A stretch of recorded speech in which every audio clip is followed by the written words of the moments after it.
யோவான் எழுதின சுவிசேஷம் 6ஆம் அதிகாரம் 26வது வசனத்தை வாசிக்கும்.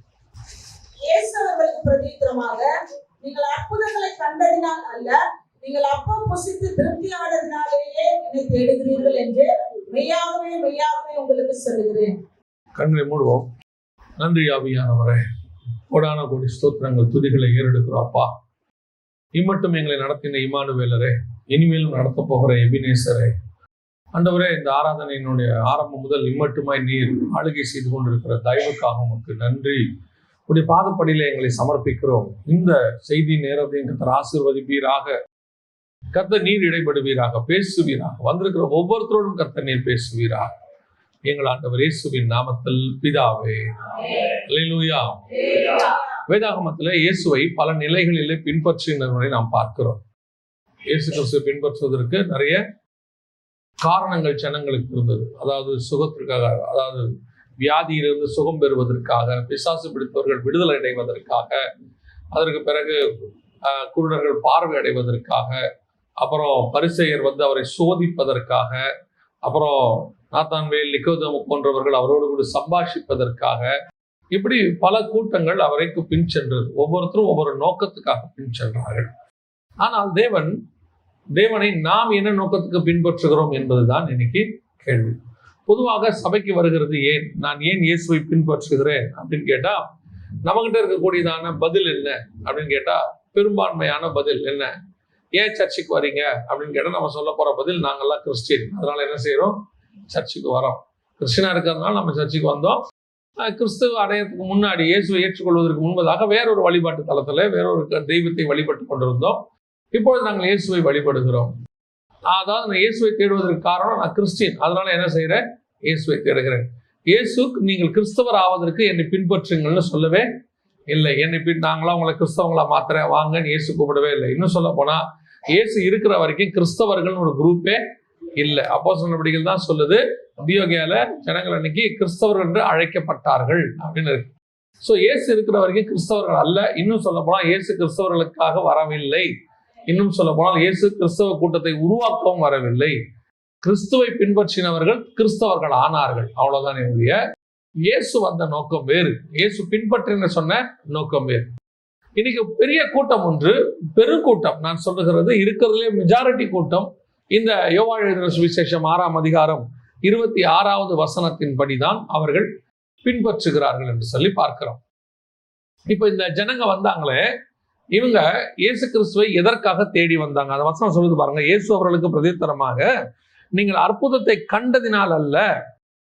அதாவது இயேசு கிறிஸ்து இதுக்கு முன்னாடி ஒரு அற்புதம் செய்கிறார். என்ன அற்புதம் செய்கிறாருன்னா, நம்ம எல்லாருக்கும் தெரியும், 5 அப்பம் 2 மீனை என்ன செய்யறாரு, பிட்டு 5000 பேருக்கு கொடுக்குறார். நம்ம எல்லாரும் பார்க்கிறோம் இல்லையா? இப்போ இயேசு கிறிஸ்து இந்த அப்பத்தை பிட்டு அவர்களுக்கு கொடுக்கிற பொழுது ஜனங்கள் அவர் கொடுத்ததுக்கான நோக்கம் என்ன அப்படின்னு கேட்டீங்கன்னு சொன்னா, அதுக்கு ஆவிக்குரிய அர்த்தம் நிறைய இருக்கு. 5 அப்பம் 2 மீன் இருக்குது, 7 அப்பம் சிறு மீன்கள் இருக்கிறது. இது 12 கூட நிறைய எடுப்பாங்க, அது 7 கூட நிறைய எடுப்பாங்க. இது நடக்கிற இடம் ஒன்று இருக்கு, புறஜாதியார் கலிலேயான் இருக்கும், அது நடக்கிற இடம் ஒன்று இருக்கும். இது ஒவ்வொன்றுக்கு பின்னாடி ஆவிக்குரிய சத்தியம் ஒன்று இருக்கிறது. தேவன் செய்கிறதுக்கு பின்னாடி ஒரு சத்தியம் இருக்கிறது. ஆனால் வெளிப்படையாக அங்கே சொல்ல வேண்டும் என்று சொன்னால், இஸ்ரவேல் ஜனங்கள் தேவனுடைய வார்த்தையை கேட்கும்படி வருகிறார்கள். காலையிலிருந்து சாயங்காலம் வரைக்கும் என்ன செய்யறாங்க, கர்த்தருடைய வார்த்தையை உட்கார்ந்து கேட்கிறாங்க. வார்த்தையை கேட்டுட்டு இவர்களாதான் முடிவெடுக்கிறார்கள். ஏன்னா சீஷர் சொல்றாங்க, ரொம்ப நேரம் என்ன செய்யறாங்க, ஜனங்க கேட்டுட்டு இருக்காங்க, அனுப்பி விட்டுருங்க அப்படிங்கிறாங்க. ஜனங்க கேட்கல, எங்களை அனுப்பி விட்டுருங்க. சீஷர்கள் கேட்கறாங்க, என்ன செஞ்சிருங்க, அவங்கள அனுப்பி விட்டுருங்க அப்படின்னு. எதுக்காகப்பா அப்படின்னா, இல்ல அவங்க சாப்பிடவே இல்லை காலில இருந்து, இவனுங்களும் சாப்பிடல, பிரச்சனை அதுதான். இப்ப அப்போ சீஷர்கள் சொல்றாங்க, அவங்க என்ன செய்யல, காலில இருந்து சாப்பிடாம இருக்கிறாங்க. இவர் அடுத்து நீங்களே கொடுத்துருங்க பாரு, நீங்களே என்ன பண்ணுங்க, சாப்பாடு கொடுத்துருங்க. இதுன்னு கேட்டது தப்பா போச்சே இல்லையா, நீங்களே சாப்பாடு கொடுத்துருங்களா? உடனே அவர் சொன்னாரு, சீஷர்கள் சொல்லுவாங்க, அல்ல 200 பணம் ஆகுமே அப்படின்னு. இவர் சொல்றதே அவங்க என்னவே செய்யல, புரிஞ்சுக்கவே இல்லை. கடைசியா அங்கே ஒரு அற்புதம் நடக்கிறது, எல்லாம் நடக்குது. இப்போ அடுத்த மீட்டிங்க்கு வரா. இயேசு அந்த வார்த்தை எவ்வளவு அழகா கையாளுறாரு பாருங்களேன். நீங்கள் அற்புதத்தை கண்டதினால் அல்ல, அப்பம் புசித்து திருப்தியானதுனால. அப்படின்னா மீட்டிங்க்கு எதுக்கு வந்த? இப்ப நான் அந்த இடத்துல ஒரு அற்புதம் செஞ்சேன். 5 அப்பம் 2 மீன் என்பது ஒரு அற்புதம். அது உண்மையிலே பெரிய அற்புதம் தான். ஆனால் இந்த அற்புதத்தை செய்த இயேசுவை நீங்கள் தேடுகிறீர்களா, இல்லை அற்புதத்தை தேடுகிறீர்களா? அதான் கேள்வி. இன்னைக்கு இயேசுவை நாம் எதற்காக தேடுகிறோம்? அற்புதத்தை செய்ததுனாலே இயேசுவை தேடுகிறோமா, இல்லை அற்புதத்துக்காக இயேசுவை தேடுகிறோமா? இன்னைக்கு ஒரு பெரிய குரூப் இருக்குது. இயேசு அற்புதங்களை செய்கிறவர், கண்டிப்பா செய்றார். இயேசு ஆசீர்வதிக்கிறவர். என்ன நோக்கத்துக்காக சபைக்கு வந்தீங்களோ அந்த நோக்கத்தை நிறைவேற்றி கொடுக்கிறவர். இயேசு கிட்ட யாருமே ஒரு குறிப்பிட்ட கிரௌடை தவிர அத்தனை பேரும் ஏதோ ஒரு தேவையோடு கூட வந்தவர்கள் தான். பைபிள்ல அத்தனை பேரும் ஏதோ ஒரு தேவையோட வந்தவங்க தான். சீஷர்களை தவிரன்னு வச்சுக்கோங்களேன். சீஷர்கள் தான் எல்லாத்தையும் விட்டு பின்பற்றினாங்க. ஆனா அவங்க கிட்ட கூட ஒரு எண்ணம் இருந்துச்சு, எல்லாத்தையும் விட்டு பின்பற்றினோமே எங்களுக்கு என்ன கிடைக்கும் அப்படிங்கிற ஒரு தேவை இருந்துச்சு. ஆனால் இந்த இடத்துல நீங்க பர்டிகுலரா பாருங்க, ஒரு பெரிய கிரவுட் இயேசு கிட்ட ஏதோ ஒரு தேவைக்காக தான் வருகிறார்கள். அப்படித்தான் நாம் சபைக்கு வந்தோம். வேதம் சொல்லுது, வனாந்தரத்திலே உன்னை நயம் காட்டி அழைத்தேன் அப்படிம்பாரு. ஆனால் இந்த வனாந்தரத்துல நயங்காட்டி கூப்பிட்ட பிறகு 20 வருஷமா உங்களை நயங்காட்டி கூப்பிட முடியாது பாருங்க. 20 வருஷமா சர்ச்சில் என்ன செய்ய முடியாது? இயேசு அதை கொடுக்கிறார், இயேசு இதை கொடுக்கிறார். அது ஒரு காலகட்டம். அதே மாதிரி தான் சுவிசேஷம் கேட்டு உள்ள வர்றது நல்லா இருக்கும். ஆனா இங்க வந்துட்டு பரலோகத்துக்கு ஆயத்தம் பண்ற ஒரு விஷயம் இருக்குல்ல, அது கடினமான பாதை தான், இடுக்கனான வாசல் தான். நீங்கள் என்ன விரும்புகிறீர்கள்? திருப்பி திருப்பி ஆண்டவர்கிட்ட இருந்து ஏதோ ஒண்ணு வாங்கறதுக்கே விரும்புகிறீர்கள். ஏதோ ஒரு ரீசனுக்காகவே ஃபாலோ பண்றீங்க. அது எத்தனை வருஷமா? 10 வருஷம், 20 வருஷம், 30 வருஷம். எப்ப பாரு ஆண்டவர்கிட்ட ஏதாவது ஒன்று கேட்டுக்கொண்டே இருந்தல். ஏதாவது ஒண்ணு, இது கொடுங்க, அது கொடுங்க, அப்படி கொடுங்க, இப்படி கொடுங்க. ஆண்டவர் சொல்றாரு, நீங்க எதுக்கு என்ன ஃபாலோ பண்றீங்க? அப்பத்துக்கு ஃபாலோ பண்ற ஒரு குரூப். செய்தி கேட்க வரணும் தான் முடிவு எடுக்கணும், சாப்பாட்டுக்கு வரணும் முடிவு எடுக்க கூடாது. இது உலக பிரகாரமாய் ஆண்டவர் சொன்ன ஒரு எக்ஸாம்பிள். ஆனால் இன்னைக்கு ஒரு கூட்டம் இயேசுவின் இடத்துல செய்தி கேட்க ஏன் வருகிறார்கள்? ஏன் சபைக்கு வருகிறார்கள்? உண்மையிலேயே செய்தி கேட்க வரோமா, அல்லது கர்த்தரிடத்தில் வேற எதையாவது எதிர்பார்த்து வருகிறோமா? உலகத்தின் ஆசீர்வாதம், உலக பிரகாரமான மேன்மை. அதற்காக இன்னைக்கு என்ன ஆயிடுச்சு? ஒரு பெரிய கூட்டம் உங்களை அப்படியே நடத்த ஆரம்பித்து விட்டார்கள். என்ன சொல்றாங்க? இயேசு வெளியே இருக்கும்போது சொன்னோம், இயேசு உங்களை ஆசீர்வதிக்கிறார், உண்மை. இங்க வந்த பிறகும் அதே பிரசங்கம். உங்களுக்கு ஏற்ற மாதிரி சில ஊழியக்காரங்க மாறிட்டாங்க. அதுவும் யூடியூபுக்கு போனீங்கன்னா கவலையே பட வேண்டாம்.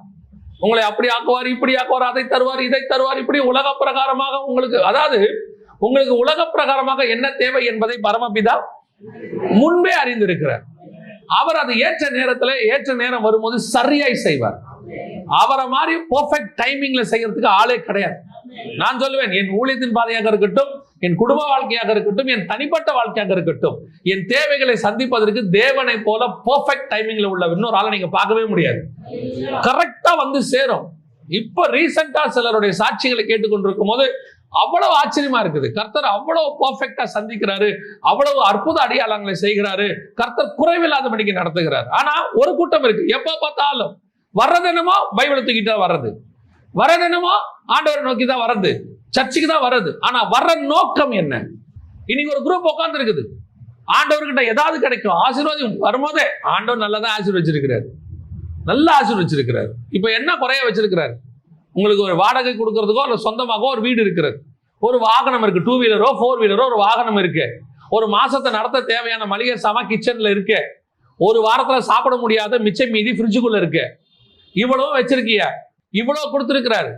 வீட்டுல 3 பேர் இருக்கீங்க, 3 பேருக்கு போன் கொடுத்துருக்கிறாரு. அந்த 3 பேருடைய போனை சேர்த்தாலே 50,000 வந்துடும் இன்னைக்கு கணக்கு. ஆண்டவர் ஆசீர்வச்சிருக்கிறாரு. இன்னும் ஆண்டவர்கிட்ட போயிட்டு சபைக்கு வரும்போது சந்தோஷமா வரணும். இன்னைக்கு என்கிட்ட என்ன ஆண்டவரே பேச போறீங்க, என்ன எனக்கு சொல்லிக் கொடுக்க போறீங்க, இன்னைக்கு என்ன என் ஆவிக்குரிய வாழ்க்கை வளர போகுது, போன வருஷத்துக்கு இந்த வருஷம் ஆவிக்குரிய வாழ்க்கை என்ன வளர்ந்து இருக்குது, சபை எப்படி வளர்ந்து இருக்குது, அதுக்கு தானே சர்ச்சு. நீங்க போய் ஸ்கூல்ல பிள்ளைய விட்டுட்டு ஒவ்வொரு நாளும் ஒவ்வொரு நேரமும் கேட்குறீங்களா? முந்தியெல்லாம் கேட்பாங்க, அழகா கேட்பாங்க, இன்னைக்கு என்ன சொல்லி கொடுத்தாங்க கேட்பாங்க தானே. ஸ்கூலுக்கு போயிட்டு தானே கேட்பாங்கல்ல, இன்னைக்கு என்ன சொல்லி கொடுத்தாங்க.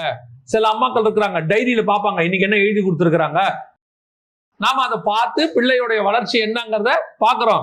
ஸ்கூல்காரன் விரும்புகிறான், ஒவ்வொரு எக்ஸாம் முடியும் போது பேரண்ட்ஸ் டீச்சர்ஸ் மீட்டிங் வச்சு ஒரு ஸ்டூடெண்டோடைய அவனுடைய எஜுகேஷன் லெவல் எந்த அளவுக்கு இருக்குதுங்கிறத உங்களுக்கு அவங்களும் தெரிஞ்சுக்கிறாங்க, நமக்கும் சொல்லி கொடுக்குறாங்க. அந்த மாதிரி என்னைக்காவது உங்க ஸ்பிரிச்சுவல் லெவலை யோசிச்சிருக்கிறீங்களா? ஸ்பிரிச்சுவல் லெவல் என்னைக்காவது டெஸ்ட் பண்ணி பார்த்துருக்கிறீங்களா? வசனம் தெளிவா சொல்லுது 1 Corinthians 11 நம்மை நாமே நிதானித்து அறிந்தோமானால் நாம் நியாயம் தீர்க்கப்படும். இங்க ஸ்பிரிச்சுவல் ஸ்டாண்டர்டே நம்ம உட்காந்து யோசிச்சு பார்க்கறது இல்ல. ஏதோ ஒரு ரீசனுக்காக சர்ச்சுக்கு வர்றது, ஏதோ ஒரு ரீசன். அது உலக ஆசீர்வாதமா தான் இருக்கு 90%. ஒரு 10% மக்கள் தான் ஆவிக்குரிய ஆசீர்வாதத்துக்காக இங்க வராங்க. நான் எதையோ கத்துக்கணும், எதையோ ஆண்டவர்கிட்ட பார்க்கணும், வசனத்தின் ஆழத்துக்குள்ள போகணும், ஆவியில வளரணும், வரங்களை பெற்றுக்கொள்ளணும், கனிகள் எனக்குள்ள வரணும். இந்த மாதிரி எத்தனை பேர் இருக்குது? எனக்குள்ள இருக்கிற சிந்தனை மாறணும், எனக்குள்ள இருக்கிற போராட்டம் மாறணும். ஒரு குரூப் இருக்கு. நன்றாக தெரிந்து கொள்ளுங்கள். இயேசுவை அப்பத்துக்கு பின்பற்றுகிற போது இயேசுவை விரட்டி விட்டார். இயேசுவை விரட்டி விட்டார். எதுக்கு என்ன ஃபாலோ பண்ற? நீ என்ன ஃபாலோ பண்றதுக்கு என்ன காரணம்? அது ஆவிக்குரிய காரணம் இல்லை. You are not following for the spiritual reasons. நீ ஃபாலோ பண்றது ஏதோ ஒரு உலக காரணத்துக்கு. அதனுடைய முடிவு மரணம். அதனால ஒரு பிரயோஜனமும் இல்லை. கர்த்தர் விரட்டி விட்டார். முதலாவதாக ஒரு கூட்டம் இருக்கிறது, இயேசுவை அப்பத்துக்கு பின்பற்றுகிற கூட்டம். அந்த கூட்டத்தை குறித்து இயேசு சந்தோஷப்படவில்லை. இயேசு ஒரு நாளும் அவர்களை குறித்து சந்தோஷம். இப்போ கூட இருந்த 12 பேரை கேட்டார், நீ எதுக்கு என்ன ஃபாலோ பண்ற? நீ எதுக்கு என்ன ஃபாலோ பண்ற? நீயும் போறியா? போயிட்டே இரு. என்கிட்ட ஃபாலோ பண்றவன் அத்தனை பேரும் வசனத்துக்கு ஃபாலோ பண்றவனாக இருக்க வேண்டும். அல்லேலூயா, அல்லேலூயா. இப்பவும் சொல்றேன், அப்ப இயேசு உலக பிரகாரமா எதுவும் தரமாட்டாரா? எல்லாத்தையும் தருவார். நமக்கு என்ன தேவையோ அதை எல்லாவற்றையும் தேவன் தருவார், தந்திருக்கிறார், இனியும் தருவார்.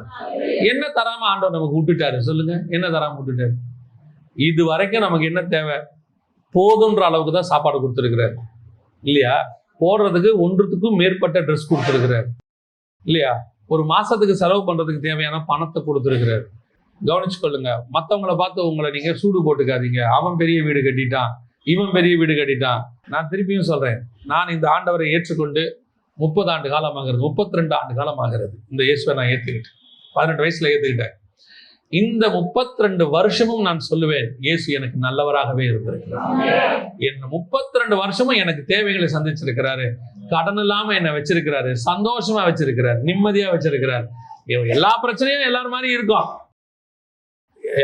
எல்லாருக்கும் வந்து சில பிரச்சனைகள் இருக்கிற மாதிரி எல்லாருக்கும் பிரச்சனை இருக்கதான் செய்யும். ஆனா அவைகளுக்கு நடுவுல கர்த்தர் சந்தோஷமாய் சமாதானமாய் வைப்பார். நாம் எதற்கு தேவனை தேடுகிறோம் என்று பார்க்கணும். நாம சந்தோஷமா இருக்கணும்ன்றதுக்காக தன் ஜீவனையே கொடுத்த ஒரு தேவன்கிட்ட நீங்க அழுதுகிட்டே இருந்தீங்கன்னா அவருக்கு எப்படி இருக்கும்? அழுறது, நம்ம துக்கத்துல அழுறது வேற. உண்மையிலேயே துக்கம் இருக்கு. சில ஆட்கள் எல்லாத்துக்குமே அழும். அப்ப ஆண்டவருக்கு எப்படி இருக்கும் பாருங்க. உனக்காக நான் இவ்வளவு செஞ்சிட்டேன், என்னையே அவரையே தந்தவர் மற்ற எல்லாவற்றையும் அருளாதிருப்பது எப்படி? அவ்வளவுதையும் கொடுத்துட்டாரு. இன்னும் ஆண்டவர் சமூகத்துல போயிட்டு, அதாவது திருப்பியும் சொல்றேன், துக்கத்துல அழுவது வேற. உண்மையிலேயே துக்கம் இருக்கு. மரியாள் போய் அழுதாங்க. மார்த்தாள் மரியாள் போய் அழுதாங்க. காரணம், அவங்க துக்கம் பெருசு. சகோதரன் இழந்துட்டாங்க. சும்மாவே அழுதா எப்படி? எதுக்கு எடுத்தாலும் நம்மளை அட்ஜஸ்ட் பண்ற மாதிரி தேவன் உலகத்துல வேற, அந்த மாதிரி தேவனை வேற எங்கேயுமே நீங்க பார்க்க முடியாது. அவர்கிட்ட போய் எப்ப பார்த்தாலும் அதை கொடு, இதை கொடு, எப்ப கொடு. ஆண்டவர் சொல்றாரு, நான் தரேன், எல்லாம் தரேன். வந்து முதல்ல உட்காந்து பேசு, உன்னதப்பட்ட வாசிச்சு பாருங்க. ஆண்டவர் சொல்ல, நீ வா, முதல்ல என் கூட உலாவு, தோட்டத்துல உலாவு, நான் உன்னை அங்க கூட்டிட்டு போறேன். இங்க ஆண்டவருடைய அது இருதயத்தினுடைய சந்தோஷம் அது. அல்லேலூயா. முதலாவதாக அப்பத்துக்கு பின்பற்றுகிற கூட்டமாக இருக்கக்கூடாது. இப்ப வேறொரு கூட்டம் இருக்கு. இந்த இடத்துக்கு தான் நீங்கள் நானும் வரணும். வாசிங்க, லூக்கா எழுதின சுவிசேஷம் 10ஆம் அதிகாரம் 42வது வசனத்தை வாசிங்க. தேவையானது ஒன்று, மரியாள் தன்னை விட்டு எடுபடாத. இப்ப இங்கேயும் ஒரு குரூப் இருக்கு, இங்கேயும் ஒரு குரூப் இருக்கு. இப்போ இந்த அம்மாவும் அதான் கேக்குது. இப்ப நான் இயேசுநாதருக்கு சாப்பாடு செஞ்சுக்கிட்டு இருக்கிறேன். இப்ப இயேசுநாதருக்கு சாப்பாட்டுக்கு வந்த குரூப் போச்சு. இப்ப 2வது குரூப் இயேசுநாதருக்கு சாப்பாடு கொடுக்குற குரூப். இப்ப இந்த அம்மா பயங்கர பிஸி. இந்த அம்மா வந்து கேக்குது, தெரிஞ்ச சம்பவம் தான். இந்த அம்மா வந்து கேக்குது, நான் இவ்வளவு வேலை பார்த்துக்கிட்டு இருக்கிறேன்னு இவ ஆண் உட்காந்து வாய் பார்த்துக்கிட்டு இருக்கிறாரு. இவ்வளவு ஒரு வார்த்தை சொல்ல மாட்டீங்களா? போய் கொஞ்சம் வேலை பாருங்கன்னு சொல்ல மாட்டா? It's a practical problem. இதுல எந்த மாற்று கருத்துமே இல்லை. நிறைய பேர் மார்த்தாளை திட்டுவாங்க. மார்த்தாளை திட்டுவதற்கு ஒன்றும் இல்லை. இன்னைக்கு மார்த்தாள் இல்லாவிட்டால் பல வீட்டுல சாப்பாடே இல்லை. ஆனால் இயேசு வந்திருக்கும் போது எது இம்பார்ட்டன்ட்? இயேசு கிறிஸ்து உட்கார்ந்து இருக்கிறாரு. இயேசு கிறிஸ்துவுக்கு சாப்பாடு இல்லைன்னா ஆண்டவரே ஒரு 10 நிமிஷம் அப்படின்னா பொறுத்துக்கு போறாரு.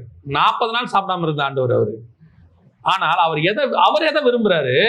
எனக்கு நீ உள்ள சாப்பாடு செய்யறதை விட உனக்கு தேவையான விஷயத்த பேசத்தான் நான் உன் வீட்டுக்கே வந்திருக்கிறேன். நான் வந்ததே உனக்கு தேவையான விஷயத்த பேசுறதுக்கு. இன்னைக்கு நீ என்னை விட்டுட்டீன்னா இந்த வார்த்தை உனக்கு திரும்பி கிடைக்காது. நான் சொல்றத உனக்கு மரியாள் சொல்லலாம். ஏசு இப்படி சொன்னாரு, இந்த மாதிரி சொன்னாருன்னு ஒருவேளை மரியாள் சேர்த்தும் சொல்லலாம், குறைச்சும் சொல்லலாம். ஆனா நீ உட்காந்து வாங்குற மாதிரி வராது. இன்னைக்கு ஸ்பிரிச்சுவலி டெவலப் ஆயிருக்கிறோம். ஆனால் பாதத்தில் உட்காருகிறோமா? பாதத்தில் உட்கார்ந்து எடுபடாத நல்ல பங்கை தெரிந்து கொள்ளுகிறோமா? இன்னைக்கு நம்ம என்ன சொல்றோம்? Spiritually busy. நிறைய ஊழியக்காரங்க ஒரு வார்த்தை அடிக்கடி சொல்லுவாங்க, குறிப்பா எவாஞ்சலிஸ்ட் சொல்லுவாங்க, எங்கங்க பிஸியா இருக்கிறோம். இது அல்ல, இது மினிஸ்ட்ரி. ஆனா கர்த்தர் எதுக்கு அழைச்சா தெரியுமா? இந்த 3 நாள் வர்றதுக்கு முன்னாடி எவ்வளவு நேரம் அவர் பாதத்துல உட்கார்றோங்கிறோமே அதுதான் முக்கியம். இது 1.5 மணி நேரம் பேசுறது ஒண்ணும் இல்ல. இந்த 1.5 மணி நேரத்துல ஒரு அபிஷேகம் வரணும்னா, இந்த 1.5 மணி நேரத்துல பேசுறது உங்களுக்கு ரீச் ஆகணும்னா, இப்பவும் சொல்வேன், நிறைய பேர் சொல்லுவாங்க, இந்த கொரோனா பீரியட்ல உங்க செய்தியை கேட்டோம், கொரோனா நேரத்துல உங்க செய்தியை கேட்டோம் அப்படின்னு சொல்லுவாங்க.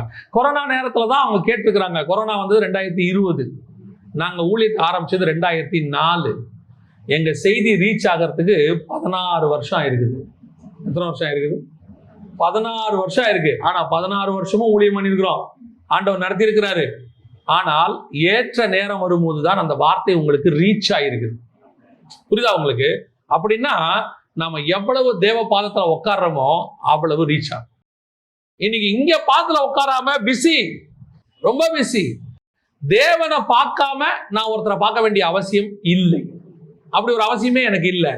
இயேசு கிறிஸ்து பிதாவை பார்க்காம வேற யாரையும் பார்க்கறது இல்லை. ஏசாயா 50ஆம் அதிகாரம் 4வது வசனம் சொல்லுது, அவர் காலை தோறும் மேய்ச்சிருவாராம் இயேசு, கற்றுக்கொள்ளுகிறவனை போல. இயேசு பத்தின ப்ராபசியை ஏசாயா சொல்லுவாரு 50ஆம் அதிகாரம் 4வது வசனத்துல, அதிகாலை நீர் என்னை எழுப்புகிறேன், கற்றுக்கொள்ளுகிறவனை போல நான் கற்றுக்கொள்ளுகிறேன். இயேசுவே பிதாவின் சமூகத்துல உட்கார்ந்துட்டு தான் வராரு. இந்த தேவ சமூகத்துல உட்கார்றது இருக்கா? அதுதான் எடுபடாத நல்ல பங்கு. எப்பவுமே தெரிஞ்சுக்கொள்ளுங்க, தேவன் கிட்ட இருந்து நீங்க வாங்குற வார்த்தை இருக்குது இல்ல, அதுதான் இருக்கிறதுலயே பெஸ்ட். இப்ப நாங்க பிரசங்கம் பண்றோம், நீங்க கேக்குறீங்க, இது வந்து தேவை, ஒரு காலகட்டம் வரைக்கும் தேவை, உருவாக்குதல். ஆனா நீங்கள் செய்யறது ஒண்ணு இருக்குது. புரியுதா உங்களுக்கு? சில நேரத்துல நான் அதாவது ஒரு 2 ஜெனரேஷன் உள்ளவங்களை பார்க்கும்போது, இப்போ தாய் வந்து நல்லா சமைப்பாங்க. எந்த பொண்ணு தாய் கிட்ட இருந்து கத்துக்கிட்டு நல்லா வருதோ அந்த பொண்ணும் நல்லா சமைக்கும். இன்னும் சொல்ல போனா அதை விட நல்லா சமைக்கும் அம்மா விட. அப்ப அம்மா கிட்ட நல்லா படிச்சுட்டு ஒண்ணு வருது இல்ல, ஒருத்தர் வராங்கல்ல, அவங்க நல்லா பாருங்க, அவங்களுக்குன்னு ஒரு கலை இருக்கும். ஆனா அம்மா சமைச்சதுன்னு ஒண்ணு இருக்கும். அம்மா சமைச்சது அப்பாவுக்கு ரொம்ப பிடிக்கும். பல நேரத்துல நாம செய்யறது ஒண்ணு இருக்கு, நாம கத்துக்கிட்டு வர விஷயம் ஒண்ணு இருக்குது. கண்டிப்பாக தாய் நல்லா தான் செய்வாங்க இல்லையா? ஏன்னா தாய் செய்யும் போது அதுல அன்பை கலந்து செய்வார்கள். அம்மா கிட்ட இருந்து கத்துக்கிட்டு வர்றது ஒண்ணு இருக்குது, அதோட கூட சேர்ந்து நம்மளும் சேர்ந்து செய்யறதுன்னு ஒண்ணு இருக்கு. இந்த 2ம் சேர்ந்து ஒருத்தர் செய்யறாங்கல்ல, அவங்க சாப்பாடு எக்ஸ்ட்ராடினரியா இருக்கும். அதே தான் உங்களுக்கு சொல்றேன், நீங்கள் இங்கே கத்துக்கிறதுன்னு ஒன்று இருக்கிறது, ஆனால் தேவனுடைய பாதத்திலிருந்து உங்களுக்கு என்று கத்துக்கொள்ளுகிறது ஒன்று இருக்கிறது. இந்த 2ஐயும் உடையவன் தான் தேவனுக்கு முன்பாக எடுபடாத நல்ல பங்கை தெரிந்து கொள்ளும். இன்னைக்கு நாம என்ன செய்யறோம்? யாரோ கொடுக்குற சாப்பாடுல சாட்டிஸ்பாக்சன் ஆயிடுறோம். ஓ, அவர் செய்தி சூப்பரா இருக்கு, அங்க போறோம், இதை கேட்கிறோம். நிறைய பேர் என்கிட்ட சொல்லுவாங்க, அவர் கமெண்ட்ரியை படிச்சேன், நம்ம இங்கிலீஷ்ல சொல்லுவாங்க, அவருடைய கமெண்ட்ரி, இவருடைய கமெண்ட், நம்ம அதெல்லாம் தெரியவே தெரியாது. இப்ப நம்ம சொல்ற விஷயங்களை பார்த்துட்டு கேட்பாங்க, நீங்க யார் கமெண்ட்ரியை படிப்பாங்க? நான் கமெண்ட்ரி எல்லாம் படிக்கிறதே இல்லை, யார் கமெண்ட்ரியும் படிக்க மாட்டேன், யார் புக்கையும் படிக்க மாட்டேன். ஒரு காலத்துல படிச்சுட்டு இருந்தேன் 20 வருஷத்துக்கு முன்னாடி. எப்போ ஆண்டவர் எனக்கு இந்த விஷயத்த சொல்லி கொடுத்தாரோ, அவங்க படிக்க கூடாதுன்னு இல்லை, இப்பவும் சொல்றேன், படிக்க கூடாதுன்னு கிடையாது, அது ஒரு காலகட்டம். ஆனால் இப்ப பாருங்க, ஒருத்தர்கிட்ட இன்ஜினியரிங் அசிஸ்டண்டா இருக்கீங்க, அவர் சொல்றதை நீங்க என்ன செய்வீங்க. ஒரு நாள் வரும், நீங்களே இன்ஜினியராக மாறுவீங்க, நீங்க பிளான் போடுவீங்க, நீங்க சொல்றத இன்னொருத்தர் செய்வாங்க, அந்த இடத்துக்கு வாங்கன்ற. இதுதான் எடுபடாத நல்ல பங்கு. இன்னைக்கு நாம அந்த பாதத்துல உட்கார்ற இடத்துக்கே வரமாட்டோம். we are satisfied. எங்க satisfied? ஓ, அவர் செய்தி கேட்ட, இவர் செய்தி கேட்ட, நல்லது கேளுங்க, வேணாம் சொல்லல. எனக்கு என்ன தருகிறீர் ஆண்டவரே, எனக்கு என்ன பேசுறீங்க? இதுல இருந்து இந்த பைபிள் 2000 வருஷமா புது புது பொக்கிஷத்தை கொடுத்துக்கிட்டே இருக்கும். அதுல உங்களுக்குரிய பங்கு ஒன்று இருக்கும். அந்த பங்கை நீங்க வாங்கணும், ஆண்டவர்கிட்ட கேட்கணும், எனக்கு கொடுங்க ஆண்டவரே. கடைசியாக இன்னொரு காரியம் இருக்க, சொல்லிட்டு முடிக்கிறேன், எனக்கு நேரம் ஆயிடுச்சு, நான் சொல்லிட்டு முடிக்கிறேன். வாசிங்க, யோவான் எழுதின சுவிசேஷம் 13ஆம் அதிகாரம் 24வது வசனத்தை வாசிங்க. யோவான் 13:24. சொல்லுகிறார் என்று விசாரிக்கும்படி சீமோன் பேதுரு அவனுக்கு செய்தி காட்டினார். இது எதை பத்தி அப்படின்னு கேட்டீங்கன்னா, இதுக்கு முன்னாடி இயேசு கிறிஸ்து உட்கார்ந்து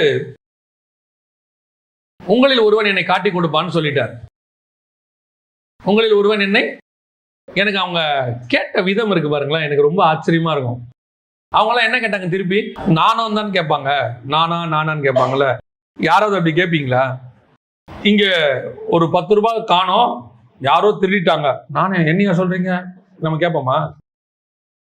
என்னைக்காவது கேட்போமா? யாராவது நம்ம கேட்கும் போது எப்படி கேட்போம்? அவனா இருக்குமோ சொல்லும் போதே அப்படித்தானே சொல்லுவோம். நம்மளுடைய வியூ எப்பவுமே எப்படி இருக்கும்? நான் இல்லை எவனோ இல்லையா? ஆனா இங்க இருக்க அத்தனை பேரும் என்ன கேட்கிறானா, நானா? அவனுக்கே சந்தேகம், இவரை நம்ம காட்டி கொடுத்துருவோமோ? அவனுக்கே என்ன இல்லை, அவன் மேல நம்பிக்கை இல்லை, அவன் கேட்கிறான். ஏன்னா இவர் சொன்னார்னா கண்டிப்பா கன்ஃபார்மா அது நடக்கும். ஏன்னா இவர் தேவகுமாரன், இவர் சொல்றதுல மாற்று கருத்து இல்லை.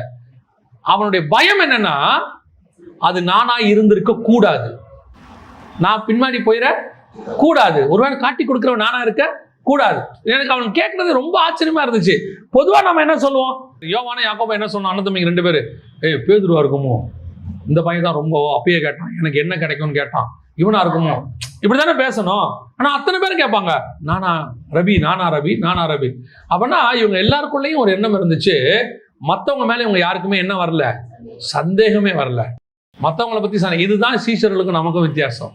நாம எப்பவுமே அடுத்தவங்க மேல தான் சந்தேகப்படுவோம், சீஷர்கள் தங்கள் மேல சந்தேகப்பட்டார்கள். ஒருவேளை நாங்களா இருப்போமோ அப்படின்னு சொல்லி. சரி, இப்போ ஆக்சுவலா அங்க ஒரு விஷயம் வருது.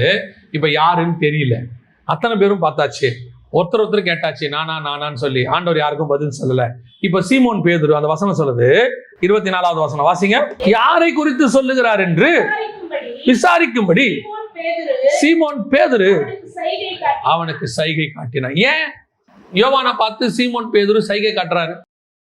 ஏன் சீமோன் பேதுரு சைகை காட்டுறாரு? அவர் சொல்றாரு யோவானை பார்த்து, யாருன்னு கேளு. என்ன சொல்றாரு? யாருன்னு கேளு. ஏன் யாரையும் சொல்லாம யோவானை சொன்னாரு? அவன் இவங்க எல்லார விட க்ளோஸா உட்கார்ந்து, இவங்க எல்லாம் பாதத்தில் உட்கார்ந்து வசனத்தை கேட்ட மார்த்தாளை போன்றவர்கள். அவன் மார்பிலே உட்கார்ந்து ரகசியங்களை கேட்கிறவன். தேவனுடைய மார்பிலே உட்கார்ந்து ரகசியங்களை கேட்கிறவன். நான் வாழ்க்கையில தேவ சமூகத்துல உட்கார்ந்து வசனத்தை கேட்ட காலம் ஒண்ணு இருக்கு. அதுக்கு முன்னாடி அப்பத்துக்காக பின்பற்றின காலம் ஒன்று உண்டு. நிஜம்தான், இது எதுவுமே இல்லைன்னு கிடையாது. ஒரு நாள் நான் இயேசுவை ஏதோ ஒரு தேவைக்காக பின்பற்றி கொண்டு இருந்தேன், உண்மை. ஒரு நாள் வந்தது, இந்த உலகத்தின் தேவை அல்ல, அவரிடத்தில் எடுபடாத நல்ல பங்கு ஒன்று இருக்கிறது, அதற்கு நான் பின்பற்றினேன்.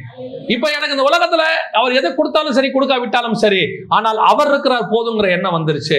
ஆனால் ஆண்டவர் சொல்றாரு, இதோட திருப்தி ஆகாத, இன்னும் கொஞ்சம் உள்ளவா, இன்னும் என் மார்புல சாயி. நீ சாயும் போது நான் யாருக்கும் சொல்லாத அநேக ரகசியங்களை வைத்திருக்கிறேன், அதை நான் உனக்கு சொல்லுவேன். அல்லேலூயா. அந்த இடத்துக்கு தான் நீங்கள் நானும் வரணும். வாசிங்க மத்தேயு எழுதின சுவிசேஷம் 13ஆம் அதிகாரம் 52வது வசனத்தை வாசி. அப்பொழுது அவர் அவர்களை நோக்கி, இப்படி இருக்கிறபடியால் பரலோக ராஜ்யத்துக்கு அடுத்தவைகளில் உபதேசிக்கப்பட்டு தேறின வேதபாரகன் எவனும் தன் பொக்கிஷத்திலிருந்து புதியவைகளையும் பழையவைகளையும் எடுத்துக் கொடுக்கிற வீட்டெஜமானாகிய மனுஷனுக்கு ஒப்பாயிருக்கிறான். ஒரு நல்ல பைபிள் டீச்சர், படிக்கிறவன், வாசிக்கிறவன், தேவ சமூகத்தில் இருக்கவன் எப்படி இருப்பான் தெரியுமா? வெறும் பழச மட்டும் வச்சுக்கிட்டு இருக்கவனா இருக்க மாட்டான். அந்த வசனம் என்ன சொல்லுது?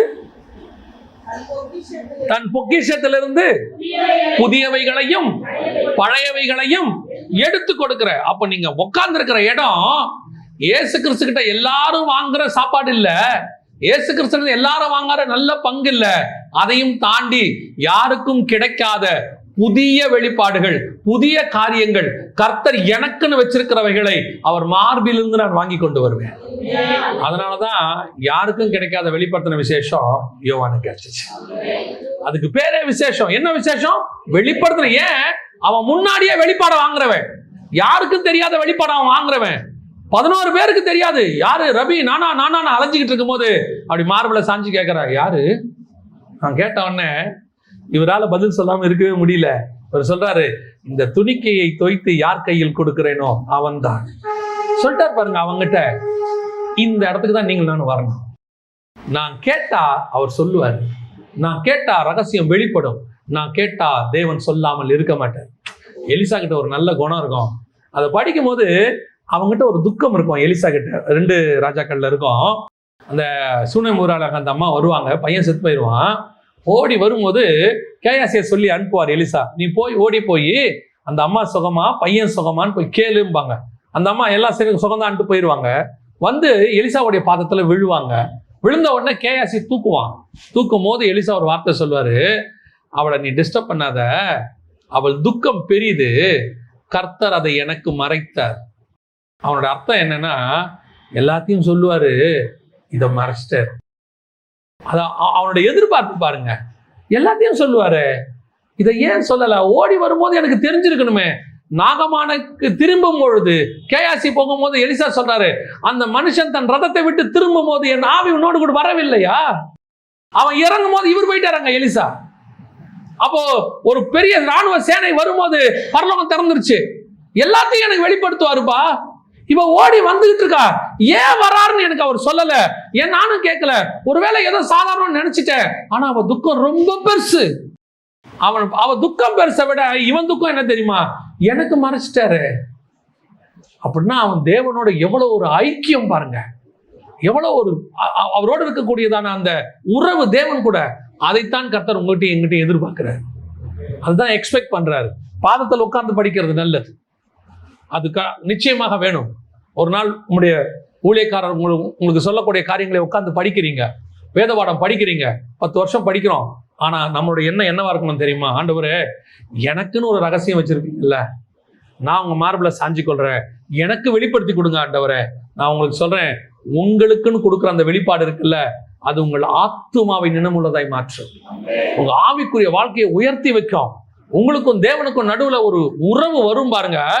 அதுக்கப்புறம் இந்த உலகத்தின் பயம் உங்களை விட்டு போயிடும். நான் சொல்றேன், உலகத்தின் பயம் போயிடும். எதை குறிச்சு நீங்க கவலைப்பட மாட்டீங்க. அது ஒரு விதமா உங்களை ஆவிக்குரிய வாழ்க்கையில பில்டப் பண்ணும். எவன் வந்தாலும் பார்த்துக்கலான்ட்டாங்க. அதுதான் அப்போஸ்தலருக்கு இருந்துச்சு. அதான் வசனம் சொல்றது, அப்போஸ்தலரை கண்டு அவர்கள் பயந்திருந்தார்கள். அதுதான் யோவான் ஸ்நானனுக்கு இருந்துச்சு. யோவான் ஸ்நானனை கண்டு ஏரோது பயந்திருந்தான்.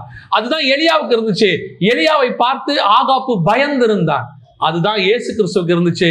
இயேசுவை கண்டு பரிசேயர் பயந்திருந்தார்கள். அது உங்க ஆவிக்குரிய வாழ்க்கைக்குள்ள ஒரு பெரிய மாற்றத்தை கொண்டு வரும், உற்சாகத்தை கொண்டு வரும். அதுதான் நீங்கள் நானும் செய்ய வேண்டியது. இன்னைக்கு நம்ம அந்த மார்புல சாயிற இடத்துக்கு போறோமா? சீஷர்களை சுத்தி உட்கார்ந்து இருக்கிறோம். எல்லாரும் விட இப்ப நம்ம என்ன சொல்றோம்? யாருக்கும் கிடைக்காத சத்தியத்தை ஆண்டவர் என்ன செய்யறாரு? எங்க சர்ச்சில் கொடுக்குறாரு. நிறைய இடத்துல எங்களுக்கு ஆண்டவர் பேசுறாரு. ஆண்டவர் உண்மை, அது எடுபடாத நல்ல பங்கு. அதோடு கூட சாட்டிஸ்பாக்சன் ஆகிடவே கூடாது, திருப்தி அடைஞ்சிடவே கூடாது. ஒண்ணு செய்யணும், ஆண்டவரே நான் இன்னும் கொஞ்சம் கிட்ட வரேன், இந்த 11 பேருக்கு சொல்லாததை எனக்கு சொல்லுங்க, எனக்கு மட்டும் சொல்லுங்க. எனக்கு ஆண்டவர்கிட்ட இருக்கு அப்படி ஒரு விஷயம் இருக்கு. நான் ஒரே ஒரு உதாரணத்தை சொல்லிட்டு முடிக்கிறேன். ஒரு சில வருஷங்களுக்கு முன்பாக, 10 வருஷத்துக்கு முன்னாக மத்திய அரசாங்கம், ஒரு 10-20 வருஷம் இருக்கும்னு நினைக்கிறேன், மத்திய அரசாங்கம் ஒரு ரிப்போர்ட் வெளியிட்டாங்க. அந்த ரிப்போர்ட்ல என்ன சொல்லியிருக்காங்கன்னா, ஒவ்வொரு எம்பியும் அவங்கவுங்க தொகுதிக்கு செலவு பண்றதுக்குன்னு ஒரு நிதி ஒதுக்கி வச்சிருப்பாங்க. எம்பி தொகுதி நிதின்னு பேர், அதுக்கு பேர் ஒதுக்கி வச்சிருக்காங்க. ஒரு 5 வருஷம் முடியும் போது அந்த ரிப்போர்ட்டை வெளியிட்டாங்க. வெளியிடும் போது என்ன சொன்னாங்கன்னா, எந்தெந்த எம்பிக்களுடைய நிதி இன்னும் அரசாங்கத்துக்கிட்ட எப்படி இருக்குது? அப்படியே இருக்குது, அந்த நிதி இன்னும் செலவு பண்ணப்படவே இல்லை அப்படின்னு சொல்லிட்டு ஒரு லிஸ்ட் வெளியிட்டாங்க. எந்தெந்த எம்பியோடைய தொகுதி நிதி அப்படியே இருக்குதுன்னு சொல்லி. சரி, இப்ப எம்பியோட தொகுதி நிதி அரசாங்கத்துக்கிட்ட அப்படியே இருக்குது அப்படின்னா என்ன அர்த்தம்? அந்த ஜனங்களுக்கு அவங்க என்ன செய்யல? செலவு செய்யலன்னு அர்த்தம். அது அப்படியே கவர்மெண்ட்டே இருக்கு. கவர்மெண்ட் அது எதுக்கு வச்சிருக்குன்னா, ஜனங்களுக்கு செலவு செய்யறதுக்காக வச்சிருக்கு. அதை படிச்சுக்கிட்டு இருக்கும் போது ஆவியானவர் எனக்கு உணர்த்தினது, இதே மாதிரிதான் ஒவ்வொரு விசுவாசிக்கணும் சில காரியங்களை நான் வேதத்தில் வச்சிருக்கிறேன். அதை வாங்க வேண்டியது யாருடைய வேலை? ஏன் தெரியுமா? நீ வாங்கினாதான் ஒரு நாள் உன்னை கொண்டு ஜனங்களுக்கு அதை கொண்டு போய் சேர்க்க முடியும். ஆண்டவர் உங்களை வச்சு அவங்களை கொண்டு போய் சேர்ப்பாரு. நம்ம வாங்கவே இல்லையே, நம்ம அந்த தேவனுடைய மார்புக்கு போகவே இல்லையே, சாயவே இல்லையே. சாயாம எப்படி கிடைக்கும்? எல்லாருக்கும் கிடைக்குது. ஓ, நம்ம என்ன சொல்றோம்? அவர் செய்தி கேட்டேன், அந்த புக்கு படிச்சேன், அந்த கமெண்ட்ரி பார்த்தேன், அதுல அப்படி சொல்லியிருக்கு, இப்படி சொல்லியிருக்கு, நல்லது. இது பாதத்தில் உட்காந்து வாங்குறது. இதையும் தாண்டி ஒண்ணு இருக்குது, என்ன தெரியுமா? எனக்கு மட்டும் வாங்குறது, நான் எனக்குன்னு ஆண்டவர் வச்சிருக்கிறது. அது யாருக்கும் தெரியாது, யார் கேட்டாலும் சொல்ல மாட்டார். வெளிப்படுத்தின விசேஷத்தை கிபி 90 யோவானுக்கு வெளிப்படுத்துறாரு. அதுக்கு முன்னாடி கிட்டத்தட்ட 13 புக்கு யார் எழுதிட்டாரு? பவுல் எழுதிட்டாரு. பேதுரு 2 புக்கு எழுதிட்டாரு. யூதா புக்கு எழுதிட்டாரு. இவ்வளோ பேருக்கிட்டையும் சொல்லாம அவங்ககிட்ட கொண்டு போய் சொல்லியிருக்கிறார் பாருங்க. இவ்வளவு பேருக்கும் வெளிப்பாடு இருக்கு, அவங்களுக்கு ஒரு வெளிப்பாடு இருக்கு. ஆனா மொத்த வெளிப்பாட்டையும் வச்சிருந்து 90 வயசுல அவன்கிட்ட போய் சொல்றாரு, இந்த வச்சுக்கோ, இதுதான் நீங்கள் நானும் வாங்க வேண்டியது. ஆண்டவர்கிட்ட கேட்கணும், ஆண்டவரே எனக்கு மார்பிளை சாய்ந்து கொள்ளுகிற அனுபவத்தை கொடுங்க. அங்கே நீங்க பேசுற காரியம், அங்கே பேசுறது ரகசியமாக இருக்கும், அங்கே பேசுறது வெளிப்பாடாக இருக்கும், அங்கே பேசுறது மற்ற யாருக்கும் தெரியாத காரியமா இருக்கும். நான் அப்படிப்பட்டதான ஒரு இடத்துக்கு வர வேண்டும் ஆண்டவரே. அல்லேலூயா. இதுதான் நம்முடைய ஜெபமாக இருக்கணும். இந்த 3 இடத்துல நம்ம எங்க இருக்கிறோம்னு பார்க்கணும். இன்னும் அப்பத்துக்கு பின்னாடி ஓடுற கூட்டமாவே என்ன செய்யக்கூடாது, இருக்கக்கூடாது. வசனத்துக்கு போறோம் தான் பேரு, ஆனா போறது எதுக்குன்னு யாருக்கு தெரியுது? ஆண்டவருக்கு தெரியும். 2வது, இல்ல நான் அங்க போல, நான் பாதத்துல உட்காந்துக்கிறேன், ஆண்டவர் பாதத்துல உட்காந்துக்கிறேன், எனக்கு யாருக்கும் அந்த எடுபடாத நல்ல பங்கு இருக்குமே, அது எல்லாருக்கும் கிடைக்கும். மாத்தாள் உட்காந்துருந்தா என்ன செஞ்சிருக்கோம்? மாத்தாலும் கிடைச்சிருக்கோம். லாசர் உட்காந்துருந்தா லாசருக்கும் கிடைச்சிருக்கும். மார்த்தாள் மிஸ் பண்ணிட்டாங்க, மரியாள் வாங்கிக்கிட்டாங்க, அவ்வளவுதான். ஏன்னா இந்த அம்மாவுக்கு இயேசுவுக்கு செய்யணும்னு ஆசை. ஆனா இயேசுக்கு என்ன தெரியுமா, இப்ப இந்த இடத்துல என்னை விட்டுட்டீனா இது உனக்கு திருப்பி கிடைக்காது. இதையும் தாண்டி ஆண்டவர் சொல்றாரு, பாதத்துல உட்கார்ந்தா கூட எடுபடாத நல்ல பங்கு கிடைக்கும், ஆனா கொஞ்சம் கிட்ட வந்து மார்பிள சாஞ்சு பாரு, யாருக்கும் வெளிப்படாத வெளிப்பாடு உனக்கு கிடைக்கும். அல்லேலூயா. இந்த 3 இடத்தில் நான் எதில் இருக்கிறேன், இதை ஆராய்ந்து பாருங்க, உங்க ஆவிக்குரிய வாழ்க்கை வளரும். ஆமென். நம்ம ஜெபம் பண்ண போகிறோம். எல்லாம் எழுந்திருக்கலாமா? ஒப்பு கொடுப்போமா? இன்னிலிருந்து ஒரு தீர்மானம், இன்னிலிருந்து ஒரு தீர்மானம், நான் தேவனை அப்பத்துக்காக பின்பற்றுகிற கூட்டமாக இருக்க மாட்டேன். ஏற்கனவே ஆண்டவர் நமக்கு நிறைய கொடுத்திருக்கிறார். என்ன குறை வச்சிருக்கிறார்? மற்றவங்களோட கம்பேர் பண்ணா உனக்கு குறை தெரியும், நீ கம்பேரே பண்ணாதீங்க. போதும் என்ற மனதுடன் கூடிய தெய்வ பக்தியே மிகுந்த ஆதாயம். உங்களுக்கு என்ன தேவையோ அதை கர்த்தர் கொடுத்திருக்கிறார். உங்க உயரத்துக்கு ஏற்ற ட்ரெஸ் தான் நீங்க எடுப்பீங்க. பக்கத்துல ஒருத்தன் நீள அங்கி நல்லா போட்டிருக்கிறான்னு அதே மாதிரி நீங்களும் நீளமா எடுத்தா அது உங்க உயரத்தை தாண்டி வேற மாதிரி இருக்கும். உங்களுக்கு எது ஃபிட்டோ அதை கர்த்தர் வச்சிருக்கிறார். நமக்கு எது நம்ம வாழ்க்கைக்கு சரி வருமோ அதை கர்த்தர் வச்சிருக்கிறார். எது நமக்கு நம்ம வாழ்க்கை முறைக்கு ஒத்து வருமோ, நான் இப்பவும் சொல்றேன், கர்த்தர் மற்றவங்களோட ஆசீர்வாதமா உலக பிரகாரமா குறைவா வச்சிருக்கிறாருன்னு நினைக்காத. இந்த ஆசீர்வாதம் தான் நமக்கு இந்த நேரத்துக்கு சரி. நீங்க இப்ப அதை வாங்குனீங்கன்னா உங்களால அதை ஹேண்டில் பண்ண முடியாது. அது அந்த ஏற்ற நேரத்துக்கான ஆசீர்வாதமா இருக்காது. அதுக்கு பின்னாடி ஒரு பெயின் வந்துடும். ஒரு நாள் வரும், அந்த வளர்ச்சி ஆவிக்குரிய முதிர்ச்சி வரும்போது அந்த ஆசீர்வாதத்தையும் கத்த தருவார்.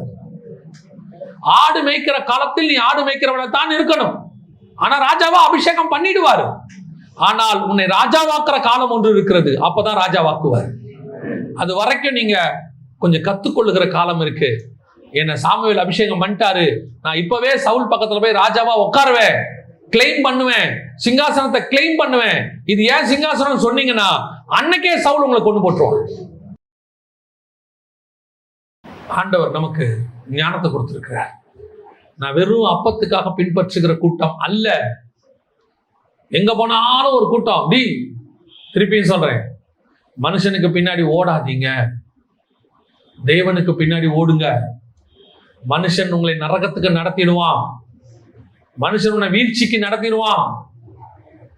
நீ யாரை பின்பற்றினாலும் வீழ்ச்சி வரும், ஆனா தேவனை பின்பற்றிடு, வீழ்ச்சியே வராது.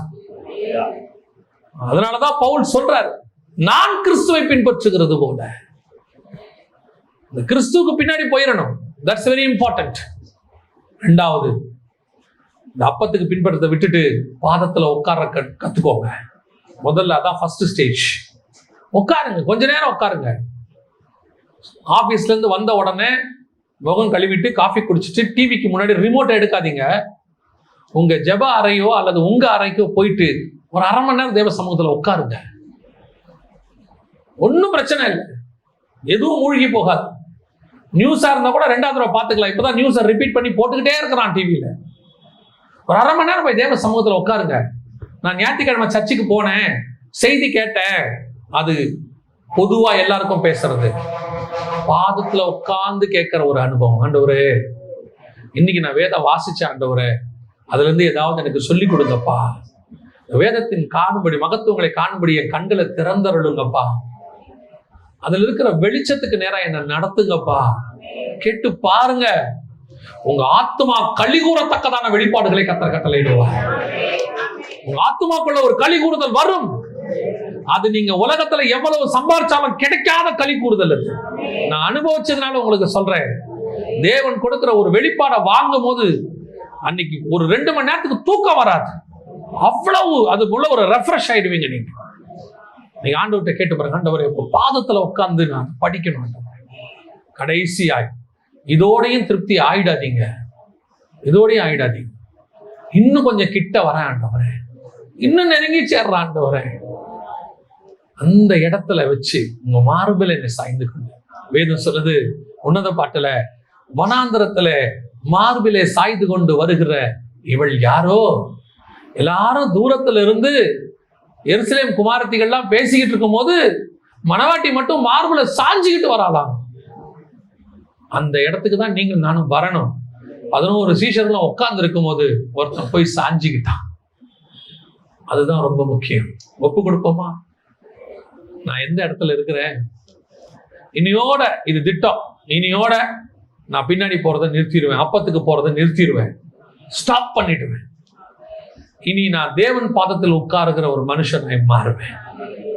அவரிடத்திலிருந்து வெளிப்பாடுகளை கேட்பேன், மார்பில சாஞ்சி கொள்ளுவேன், அவரிடத்திலிருந்து வெளிப்பாடுகளை பெற்றுக்கொள்ளுவேன். ஒப்பு கொடுக்கிற ஒரு கூட்டமாக, பெற்றுக்கொள்ளுகிற ஒரு கூட்டமாக ஒப்பு கொடுப்போமா? நம்மள சர்வ வல்லமை உள்ள எங்கள் தகப்பனே, உண்மையாய் ஜெபிக்கிற ஒவ்வொருத்தருக்காய் நான் ஜெபிக்கிறேன் ஆண்டவரே. நாங்கள் எல்லாருமே மார்பில சாஞ்சிக்கிறவங்களா மாறிட்டா எவ்வளவு நலமா இருக்கும் ஆண்டவரே, எவ்வளவு நலமா இருக்கும் ஆண்டவரே. எங்க சபை முழுக்கும் வெளிப்பாடு உள்ளவங்களா மாறிட்டா எவ்வளவு நலமா இருக்கும் ஆண்டவரே. எங்க சபையில இருக்கிறவங்களா பாதத்துல உட்கார்றவங்களா மாறிட்டாங்களா எவ்வளவு நலமா இருக்கும் ஆண்டவரே. எங்க சபைக்குள்ள ஆவிக்குரிய உலக பிரகான ஆசீர்வாதத்தை நீங்க கொட்டி கொடுத்துருவீங்க ஆண்டவரே. நாங்க மாறாம எங்களை சுத்தி இருக்கிற எதுவும் மாறாதுப்பா. எங்களை மாத்துங்க ஆண்டவரே. பாதத்துல உட்கார்றவங்களாயும் மார்பில சாயிறவங்களாயும் மாற எங்களுக்கு கிருபை பாராட்டுங்க. மகிமையுள்ள கரத்தில் எங்களை தாழ்த்துகிறோம் ஆண்டவரே. இந்த வசனம் இனி வாழ்நாள் முழுவதும் பேசட்டும் ஆண்டவரே. இது ஒரு ஸ்பிரிச்சுவல் பிராக்டிஸா மாறட்டும். எங்கள் ஆண்டவர் இயேசுவின் நாமத்தில் பிதாவே.